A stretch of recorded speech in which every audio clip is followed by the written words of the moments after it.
Bile reasoning with G and J. Welcome again. Welcome again, Tanya. Thank you so much for getting up this early and just making yourself available to chat with us at Good News Jamaica.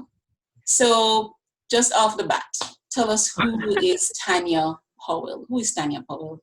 Oh, wow. Well, first of all, thank you so much for having me. It really is a pleasure. Tanya. Oh my gosh. Girl from the country, Mandeville. Cool Mandeville. And just someone who at this stage of life is, looking how to make an impact, especially with the youth of this country. Currently, I'm an executive leadership and personal development coach.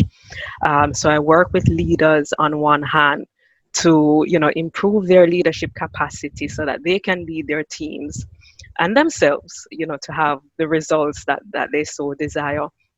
And on the other hand, I also coach individuals, primarily women, who are looking for that next level in their lives to step into their purpose.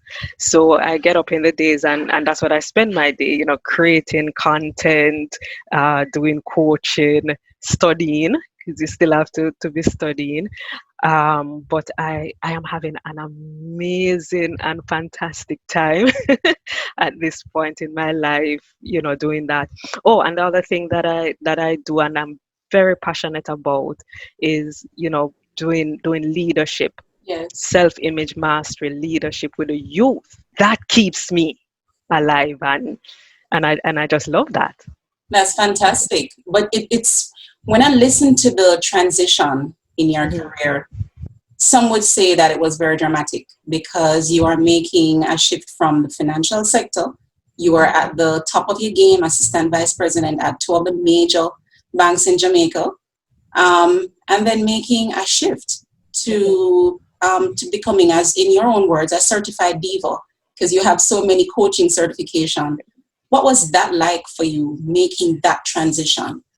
So here's the thing that can happen. We can take a step to the next level by zoning in on our vision. What's that higher thing that we want, our higher selves, our potential? And we can allow that to pull us forward, and that's exciting and that feels great. Or we can actually be pushed by the discontent and the discomfort. And sometimes when we allow ourselves to be pushed, it's when we end up in a total breakdown. And it's when we're in that breakdown and we said, oh my goodness, what else should be there? So I think I found myself in that breakdown place. But thankfully, I was able to really discover what it is I'm truly passionate about. And things, once I started to figure that out, things just moved Started to falling into support me, falling into place, right? And so the first step was that I found the John Maxwell leadership team. And so I went to Orlando and became a certified leadership coach with that team. I found Valerie Burton of the CAP Institute in Atlanta, and that's where I got my, executive coaching certification. And I'm grateful for the journey, the hits, the highs, the lows, yes. because that's what propels you and teaches you really, And now one of my things is that I'm like telling people, listen, we can dare to thrive Yes. through adversity, So, but when I was in the middle of it, it didn't feel so good. But now in hindsight, it was serving a purpose.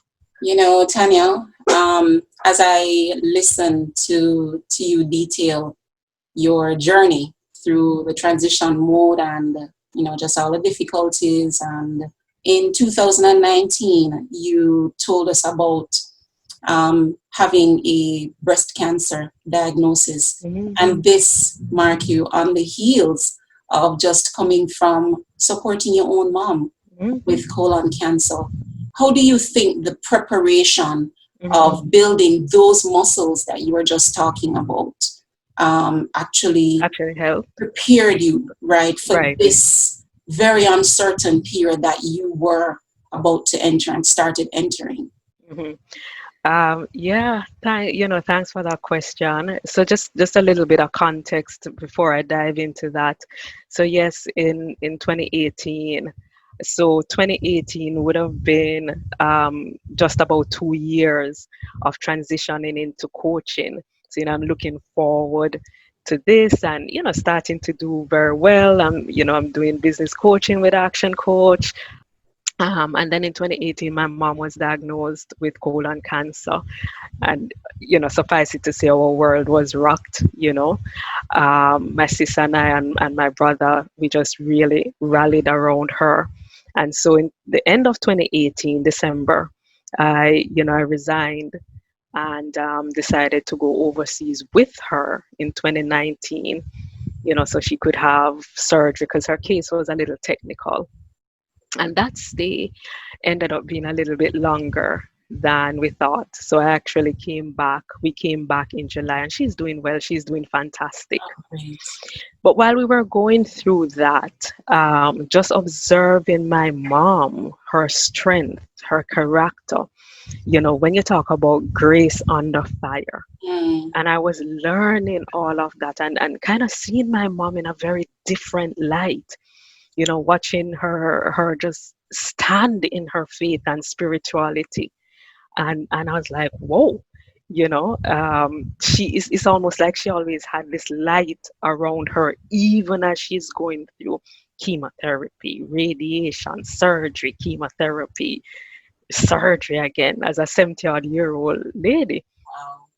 And I remember, I remember one morning, she looked at me and she said, I'd really love, this was after her surgeries, I'd really love to go and walk, but I don't think you could manage it. And I'm like, really, mom? But the truth is, she was correct. But watching that, that kind of preparation. So when we came back in July, by September, October, I got my diagnosis, you know but I always immediately went back to how she handled it.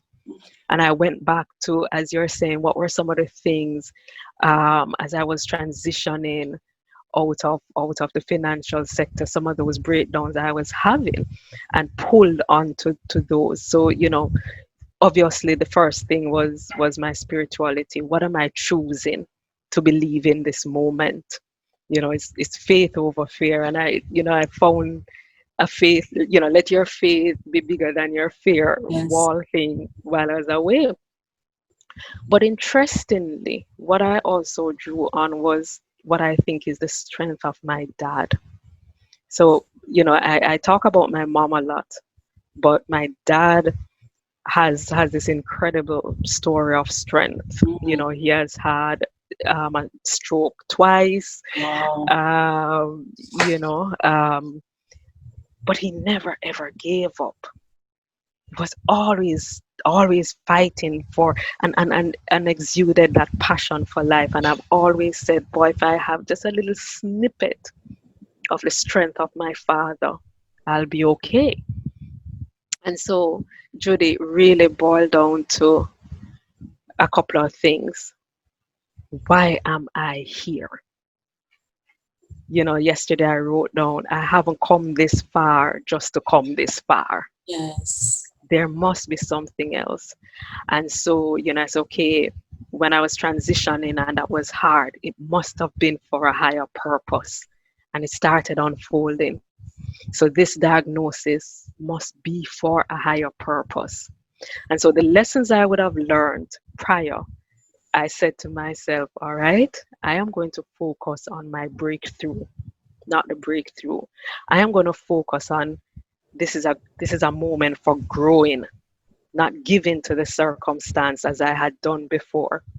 But and if you look at the little snippets I've shared, I frame it, what am I growing through?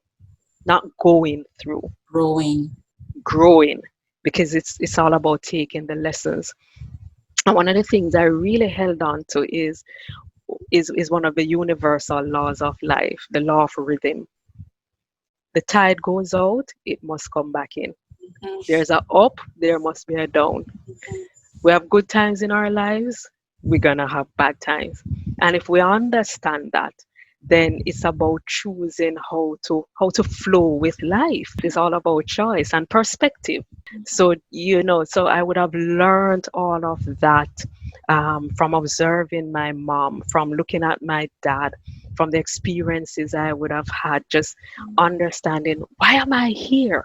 And if you truly believe that there's a higher purpose, then by golly, I'm going to push through. But not just survive this. I'm going to dare to thrive through it, you know? Um, and so throughout my journey, and I'm still doing my treatments, Yes, yes. it has been there are times when there are moments of excitement for me Mhm, mhm. because I'm like, oh, there's something big coming. Every Um, picture that I'm seeing of you, you're always smiling. This big, bright smile that everyone is seeing, that's what has been the thing that characterizes you now for me. This big smile. I am my father's daughter. Let's put it that way. And you know what? I had someone ask me one day, and the person said, Tanya, do you ever have bad days?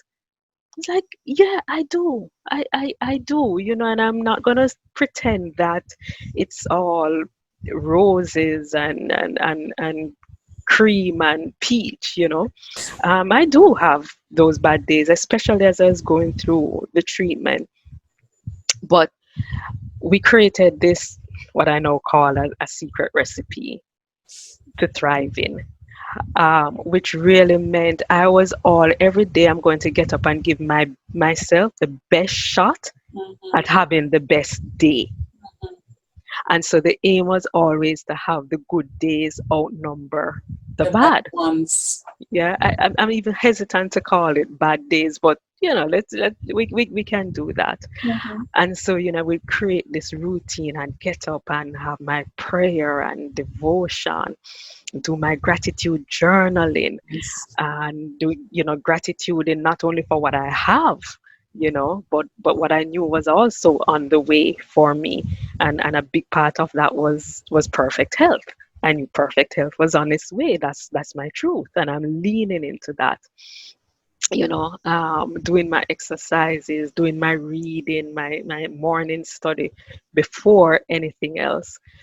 And so your thoughts give way to your feelings, Mhm. and your feelings give way to your actions, dictate your actions.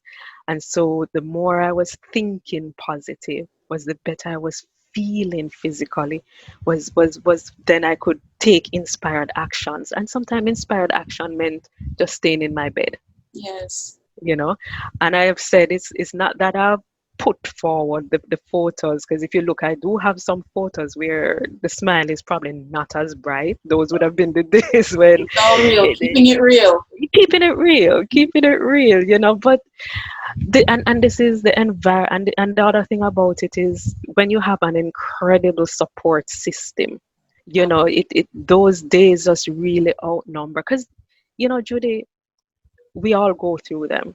Yeah. But let me tell you, perspective, I think Dr. Wayne Dyer who says, and I'm not quoting verbatim, when you change the way you look at things, the things you look at change. So for example, when mom was going through chemo, and intellectually and logically we know that chemo is a poison going into the body, Yes. arguably for Right. good. But if you were to think, oh my God, I'm putting poison in my body, Then you how wouldn't. you think your body going to feel? Yes. Yes. Total breakdown. So Yes. we said, so we reframed and we said, Mom, all right, look at it this way. There's something in your body that needs to come out. So we're going in for a body cleanse. Mm-hmm. People Mm-hmm. think we're crazy when I say that. And she would turn up, and it's the same thing I adopted. We turn up to chemo and I said, we're here for a body cleanse. When you change how you look at things. So she would turn up and would say, we're here for a body cleanse, not Yes. chemo. And you can, and I am testimony to this. When you talk like that, when you think like that, your body feels different. It has to obey. It feels very differently, Yes. and that's the approach we took. So even radiation for me, I'd be lying on the table and I'd be thinking, I am being infused with superhero awesomeness. I love X-Men, Mm-hmm. and so I love Wolverine, and Oh, there's yeah. always this little clip of him when they're working on him, and so I pretend that I'm this, I'm one of That's, the X-Men. you're one of the superheroes right now. So it's like you're getting your infusion of superpower. Yes, yes, yes. And it was always a joke. And even as we were going through radiation, the technicians would be like, Tanya, you are, and I say, crazy. I know, but crazy works. Yes. Crazy works. Talk to us about, you mentioned the support being very important because, as we said, you're still going through treatment. So for me, oh my gosh, I am truly, truly blessed. I have a family that closed ranks around me, whether they were here or overseas, just closed ranks. My brother, my sister, my mom, even though she would have just been recovering. But my partner, oh my gosh, he immediately said, I am captain of the team. Wow. And let me tell you, Judy, oh my gosh, there's this scripture that says that, for I know the plans I have for you. And I can't, every time I look at him, I think about that scripture, because I say, boy, God, he would, boy, I don't even know how to frame it, but in my head I said, boy, God must have known this was coming, and Yes. that I would have needed someone like him. Yeah. And so he placed him in my life from very early on for this. So my support. So um, he attended every single appointment with me. And Amen. even as I even went to UA, because of one of the drug for my diagnosis is like $5 million, one drug. And so the government, if you get into the program, subsidizes. And so Yeah. I got into the program, thank God. Mm. And but going to clinic at you don't know what time you're going to start, Of what time you're course. going to end. Exactly. But let me tell you, he would come and he would sit on that bench Mm. no matter how long it would take. So support for me, family and friends. But I also want to say that for persons who are watching this and you're going through adversity, not necessarily or not only an illness, when you are leaning into support, it's also very important to understand who plays what role in your support. So let me even start with when I was caring for my mom. Mhm. So and she has given me permission to share her story. So her first surgery meant she had to put on a colostomy bag, right? Um, my sister. So I could easily become a stomach care nurse now, because I was the one changing the bag, doing everything for my mom where that was concerned. The moment the bag needed to change, my sister would disappear from the room, right? But my sister now would be the one now who would be gathering all the resources, making sure that back home daddy was okay and everything like that. Mhm. And so it worked out perfectly. I didn't have to worry or think about that. And so even for me, as I look at my caregivers, my partner, he's organized. So he would organize my files and the funds and the spreadsheet and take me everywhere. My sister now would do whatever shopping I needed and help with to prepare meals. And it's important because sometimes, even when you sit in front of the doctor, for example, you want that support there, but you want to have the person there who Mhm. can support you, not only just being there with you physically, but who can Yes. help you to put the conversations Yes. together. And that's important, because when I sat in front of the doctor first, there are three of us in the room: my sister, my partner, myself. And when we came home, we literally had to piece the conversation together, because it's a big conversation. So I heard some things, heard some things, she heard some things, and then we pieced it Right. To together make the story. to make right for Mm-hmm. that total understanding. And then it's also important to have the right support team in Mm-hmm. terms of your medical team. And if you're not comfortable, say so. Ask for second opinions. We, Yes. in this country, we tend not to want to ask our doctors questions, Mm-hmm. but we need to. And Mm-hmm. if you're not comfortable, because at the end of the day, it's your health, and then looking at what are the other pieces. So, for example, for me, a lymphatic massage therapist, because after surgery, you have all of that. But even looking at understanding where you can go. So if we're talking illness, for example, and let's just start breast cancer, since Yes. that's my That's what we're experience. right. Understanding where you can go for resources. So like the NHF, for example, Mm-hmm. um, you know, they help to cover some of the drugs. Having your insurance, Yes. that's important, that's critical, Mm-hmm. because I can tell you, Judy, as I said, w- uh, one drug for me, because of the strain I had, was $5 million. So the There's a cost itself for the treatment can be very prohibitive. Well, let me go even a step further. There's a second drug that gives you, the best shot at absolute cure, and it's called Perjeta. Perjeta is roughly what, 15, 16, 18 million dollars.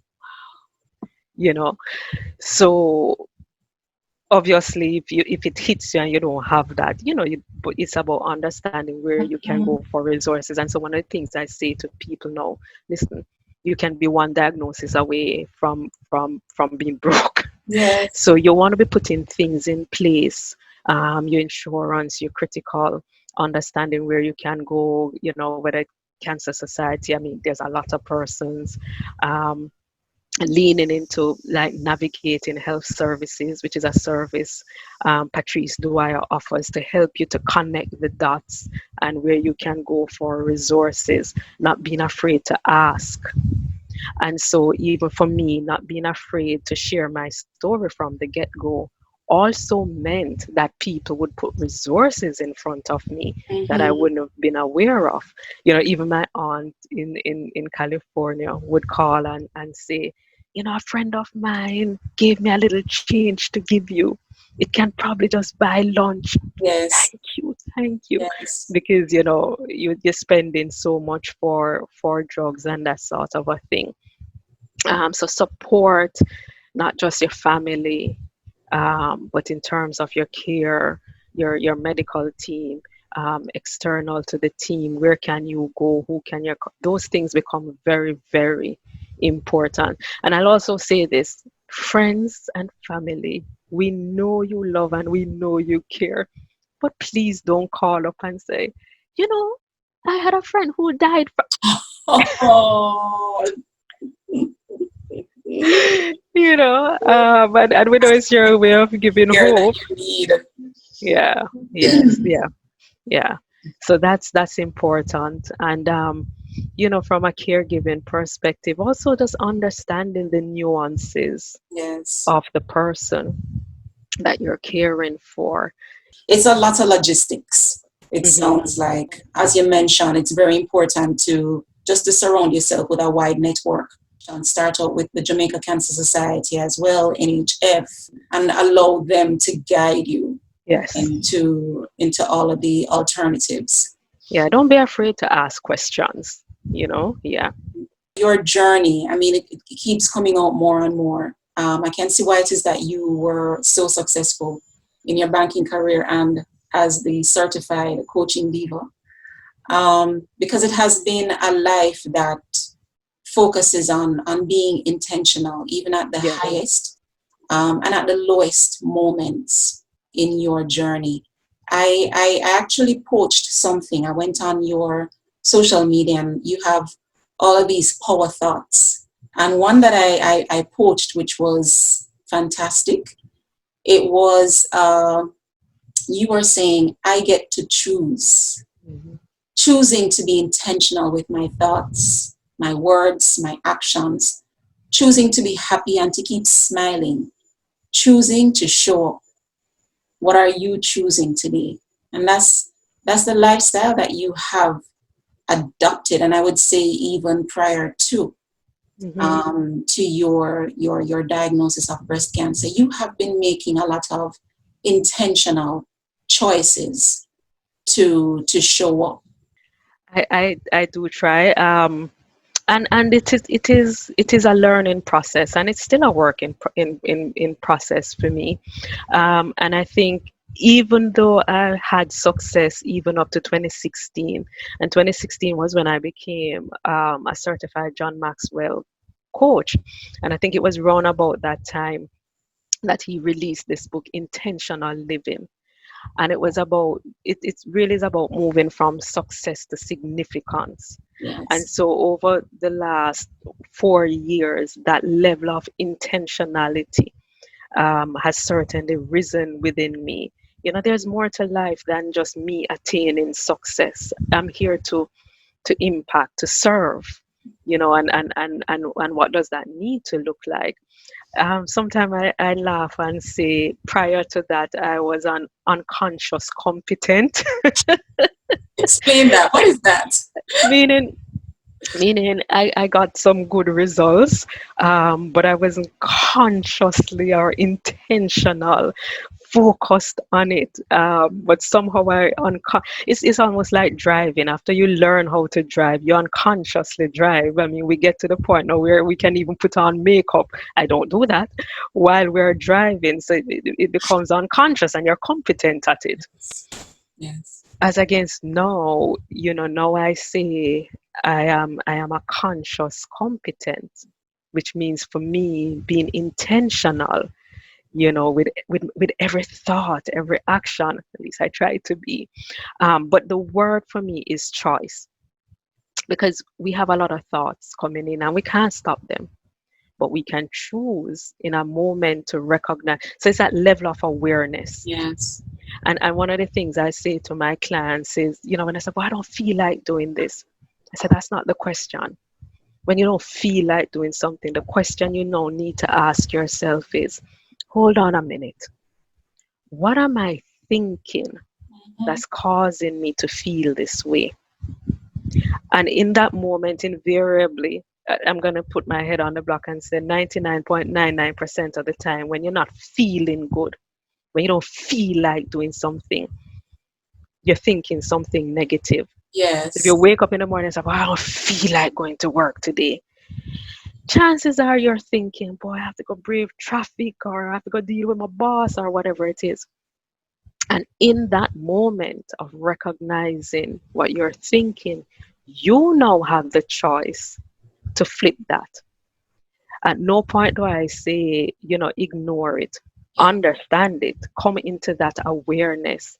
And then, and the simple thing for me as I was transitioning out of banking, because I'd have a lot of those mornings, I really don't feel like going. And then I say, okay, well, what are you thinking? Boy, Yes. I really don't. And then I would have to change and say something like, but you know what? I'm so happy and grateful I have a job to go to. Yes. Yes. And Yes. so the thought process becomes very different. You start to feel very differently and you get up out of out of the bed. But I love the word intentionality. As you're reading that, I'm like, I need to go and look back at that post. I'm like, oh, I wrote that. Yes, you did. You did. But yes, even more so, and that's a big part of my excitement, because I feel like, oh, this is gonna sound really really crazy. I feel like this year has been a wake up for me, a wake up call for me.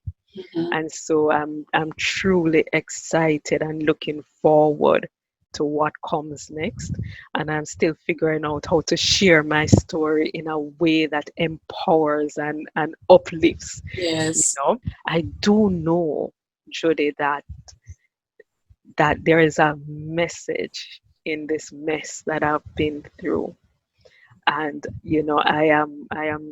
I know that one of the things that's coming out is I'm saying to people, dare to thrive through adversity, not just survive, That's the word. Thrive. dare to thrive. And so, I don't, if I must use a label, I don't use cancer survivor. I say, okay, if you must use a label, I'm a cancer thriver.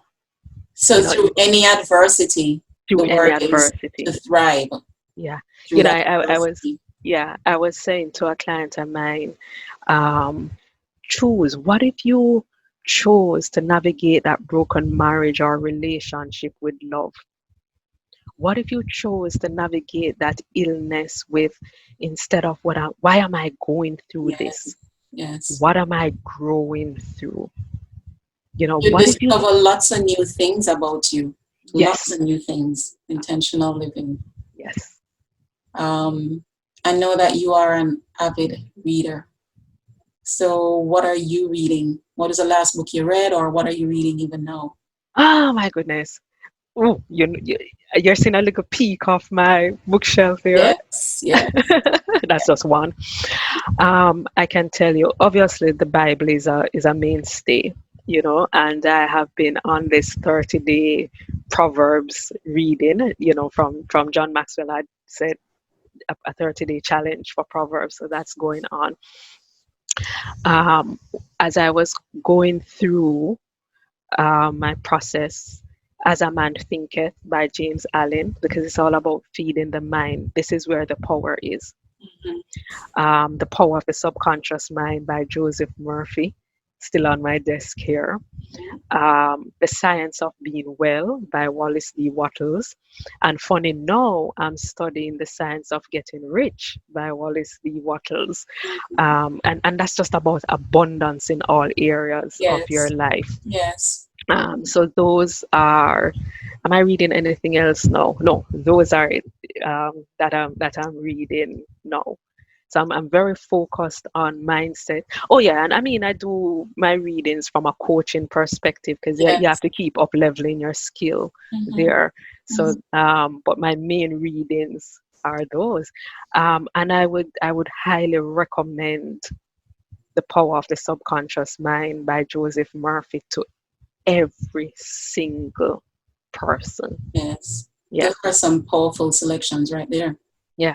What are you listening to? Whether a podcast or music, what are you listening to? I listen to a lot of so I'm learning the art of meditation. So I listen to a lot of Louise Hay.